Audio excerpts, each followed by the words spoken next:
It's now been confirmed that country singer Naomi Judd took her own life. The shocking death has reopened the national conversation about depression and suicide. Today I sat down with a local mental health expert to find out what you need to know if you or someone you know is struggling with mental illness. We now know that Naomi Judd took her own life. She was so outspoken about suicide and depression, but she couldn't overcome it. Talk a little bit about that struggle. So I think what people don't realize is how exhausting it is to fight depression, how physically and emotionally tiring it is to fight to stay alive.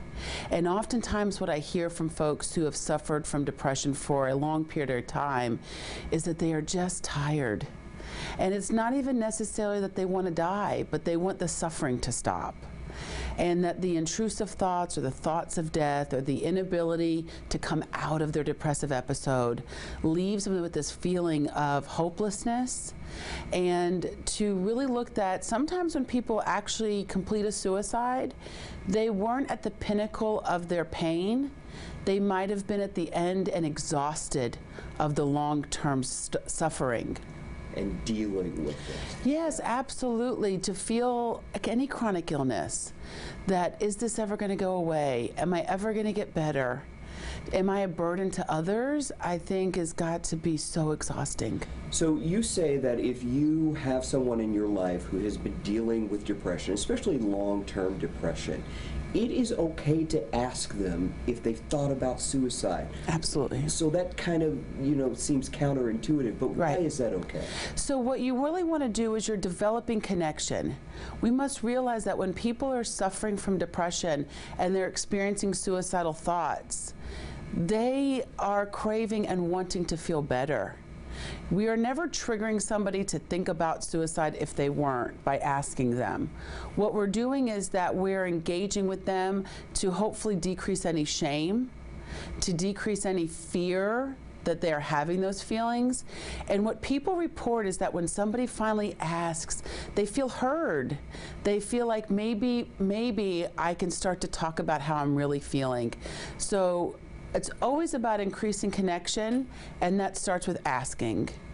So, I know from people I've talked to, my own mental health issues that I have dealt with, you can feel depressed, and then sometimes all of a sudden, the feeling of suicidal thoughts come on. Yes. And it's like you can't trust your mind anymore. Absolutely. It's terrifying. It's absolutely terrifying. And the thing about it is that when we don't know why we're suddenly having suicidal thoughts, if the thoughts are intrusive, if they are repetitive, if we can't seem to shake them, what happens is people start to feel like they can't keep themselves safe.